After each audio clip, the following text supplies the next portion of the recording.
అందరికీ నమస్కారం.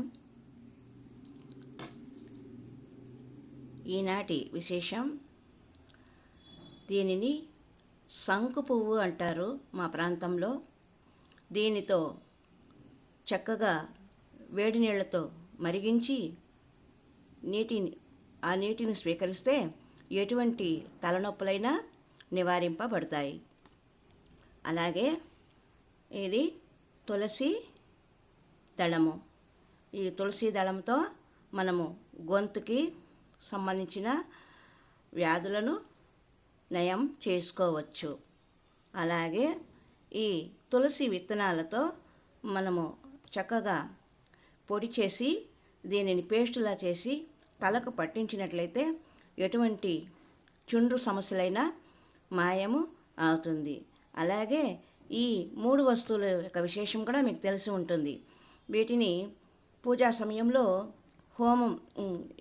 ధూపం వేసేటప్పుడు వీటిని ఉపయోగిస్తే ఈ తులసి విత్తనాలను ఈ గది ఎంత చక్కటి సువాసనతో నిండి ఉంటుంది. అలాగే ఈ పువ్వును భగవంతునికి సమర్పించడం వలన ఎటువంటి ఆపదలు లేకుండా ఆ ఇల్లు ఎంతో సుఖ సంతోషంలో వర్ధిల్లుతూ ఉంటుంది. ఈ మొక్క ఏ ఇంటిలో అయినా వచ్చిందంటే భగవద్ అనుగ్రహమే అనుకోవాలి. అలాగే తులసి మొక్కలోని విశేషత, ఈ దళమును ఏకాదశి నాడు వెంకటేశ్వర స్వామికి, విష్ణువుకు ఎంతో ప్రీతి మాత్రమైనది కాబట్టి వీటిని సమర్పిస్తే భగవంతుడు ఎంతో సంతృప్తి చెందుతాడు. భగవద్గీతలో చెప్పినట్టు పత్రం పుష్పం ఫలం తోయం ఏమే భక్త్యా సమర్చయ తదహ అని చెప్పారు కదండి.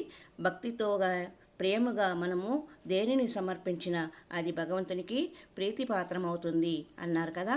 అలాగే మనము సాకార రూపంలో భగవంతునికి వీటిని సమర్పిస్తాము.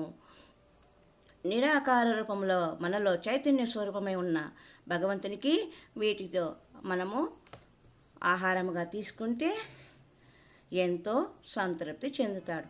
ఇదండి ఈనాటి విశేషం. హరి ఓం తత్సత్. సర్వే జనా సుఖినో భవంతు.